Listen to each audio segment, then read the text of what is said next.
Hello student, अब हमारा नया टॉपिक है कि हमको डिसाइड करना है कि कौन सा रेशनल नंबर जो है वो टर्मिनेट करेगा और कौन सा रेशनल नंबर जो है वो रिपीट करेगा या रिकरिंग करेगा या नॉन टर्मिनेटिंग होगा। हम लोग रियल नंबर के टाइम पढ़े थे कि रियल नंबर दो टाइप्स के होते हैं, एक रेशनल नंबर एक इर्रेशनल नंबर। और रेशनल नंबर्स के दो टाइप्स होते हैं, एक होता है रिपीटिंग, एक होता है टर्मिनेटिंग। जिसके डेसिमल जो है कुछ डिजिट के बाद टर्मिनेट्स करते हैं उनको हम लोग टर्मिनेटिंग कहते हैं, और जिसमें डेसिमल जो है बार बार रिपीट करते हैं, जैसे 1.3333 या कंटिन्यू चलते जा रहा है, तो उसको हम लोग क्या कहते हैं, नॉन टर्मिनेटिंग, रिपीटिंग या रिकरिंग कहते हैं। अब इसका डिसाइड जो है इस थ्योरम के अकॉर्डिंग होता है कि जैसे पहला थ्योरम है कि let x be a rational number whose decimal expansion terminates, then x can be expressed in the form p by q where p and q are co-prime and prime factorization of q is of the form 2 के power n 5 के power m where n m are non-negative integers। इसका मतलब ये हुआ कि सबसे पहले कि कोई भी अगर रेशनल नंबर होगा तो वो p by q फॉर्म का होगा, ये मस्ट है। और उसमें जो q होगा, q का जब भी हम प्राइम फैक्टराइजेशन करेंगे तो वो जो है हमेशा एक्सप्रेस किस फॉर्म में होना चाहिए, 2 और 5। इसका मतलब क्या है कि जो Q होगा उसके 2 और 5 या 2 या 5 या दोनों फैक्टर्स होने चाहिए। उसके अदर देन अगर कोई फैक्टर्स हो रहा है तो वो टर्मिनेट नहीं करेगा, बल्कि वो क्या करेगा, रिपीट करेगा, और 2 और 5 होने पर वो टर्मिनेट्स करेगा। उसी तरह थ्योरम जो नेक्स्ट थ्योरम है उसमें भी यही बताया गया है कि x equal to P by Q be rational number such that prime factorisation of q is not of the form 2 के पावर n 5 के पावर m। अगर 2 के पावर n 5 के पावर m, इसका मतलब 2 और 5 के अलावा कोई तीसरा नंबर आ रहा है तो वो टर्मिनेट्स ना करके बल्कि क्या करेगा, रिपीट करेगा। हाँ, अब हम लोग आते हैं एक्सरसाइज 1.4 में, जहाँ पे पहला क्वेश्चन ये कह रहा है कि हमको state whether following rational number will have terminating decimal expansion और रिपीटिंग विदाउट एक्चुअल डिवीजन। यहाँ पे हमको डिवीजन नहीं करना है बल्कि विदाउट डिवीजन हमको चेक करना है कि वो टर्मिनेट करेगा या नहीं करेगा। तो इसमें यहाँ पे देखिए सभी हमारे पास रेशनल नंबर है p बाई क्यू फॉर्म में। तो सबसे पहले हमको इसमें क्या है कि हमको इसका डिनोमिनेटर यानी q को हमको चेक करना है कि इसका एक्सपेंशन क्या है, 3 1 2 5। इसका देखिए प्राइम फैक्टराइजेशन करते हैं हम लोग, 5 5 6 30 5 2 10 5 5 और इसी तरह, ठीक है।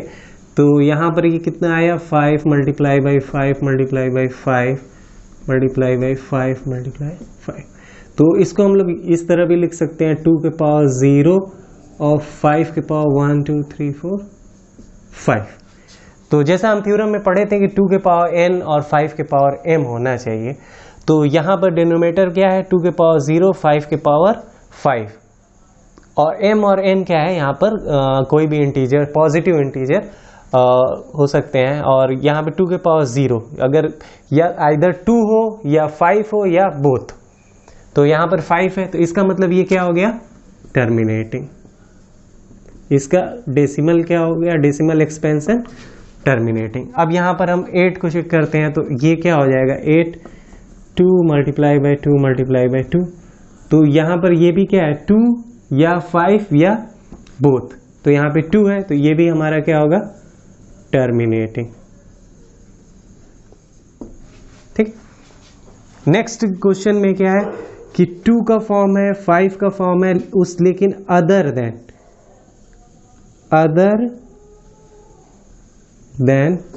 2 एंड 5। इसका मतलब 2 के पावर n और 5, ठीक। यहाँ पे अदर देन 2 एंड 5 यानी 2 के पावर n 5 के पावर m का ये फॉर्म नहीं है, तो इसको हम लोग क्या कहेंगे, रिपीटिंग। सेम उसी तरह 6/15। देखिए 6/15 में सबसे पहले क्या है कि इसको हम इस तरह का रेशनल नंबर बताएंगे जहाँ पे 6 और 15 के बीच में कोई कॉमन नहीं होना चाहिए, को प्राइम नहीं होना चाहिए। तो इसको हम एक इसके सबसे सिंपलेस्ट फॉर्म में निकालेंगे। तो सिंपलेस्ट फॉर्म में करेंगे 3 2 ज़ा 6 और 3 5 ज़ा 15। तो इसके डिनोमिनेटर में ये क्या है, 5 का फॉर्म है, यानी ये जो है 2 के पावर n और 5 के पावर m को सेटिस्फाइड कर रहा है। तो इसको हम यहाँ पर क्या कहेंगे, टर्मिनेटिंग। तो होप आपको समझ में आया होगा किस तरह से टर्मिनेटिंग और रिपीटिंग को हम लोग पहचानते हैं। हाँ, नेक्स्ट क्वेश्चन है कि किस तरह से क्या कहते हैं कोई भी रेशनल नंबर को उसके डेसिमल एक्सपेंशन फॉर्म में लिखते हैं। जैसे कि यहाँ पर 31/3125 है, तो इसको हम लोग इस तरह लिख सकते हैं 31/5 के पावर 5। अब देखो 5 के पावर 5 है, तो इसका एक कॉम्बिनेशन जो है हम लोग जो पढ़े हैं, तो वो क्या पढ़े हैं, 2 के पावर n 5 के पावर m। तो इसके लिए 2 नहीं है, मिसिंग है, तो उसको यहाँ पे हम 2 इसी पावर के बराबर होने चाहिए, यानी 2 के पावर 5 ऊपर और 2 के पावर 5 नीचे मल्टीप्लाई कर देंगे। तो यहाँ पर क्या हो जाएगा, 31 मल्टीप्लाई बाई 32 और 5 के पावर और 2 के पावर, तो इसका मतलब क्या हो जाएगा 2 इंटू 5 के पावर 5। अब 32 को 31 से मल्टीप्लाई कर लेंगे,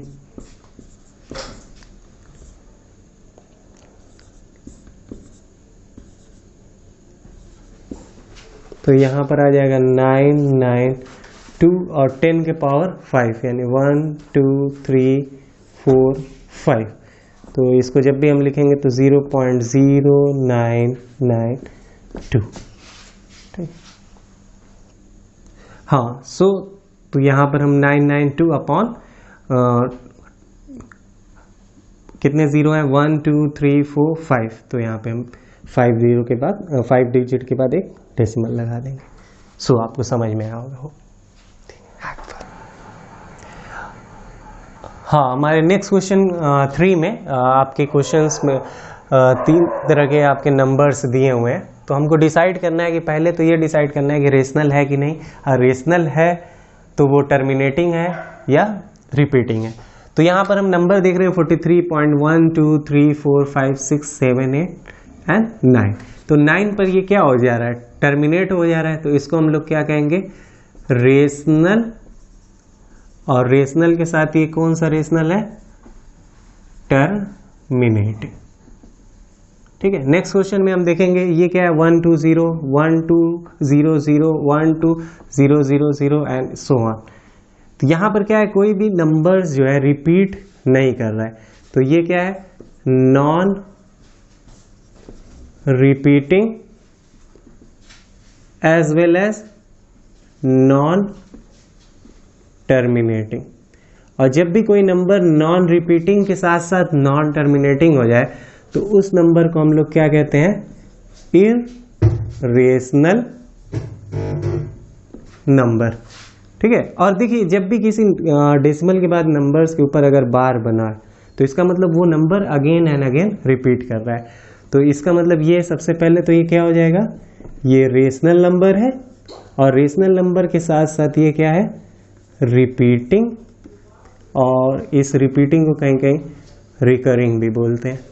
ठीक है, होप एक्सरसाइज आपका 1.4 जो है इसी के साथ खत्म हुआ है। और आप लोग पूरे एक्सरसाइज को रिवाइज करें और इसको नोट डाउन करें अपनी कॉपी पे।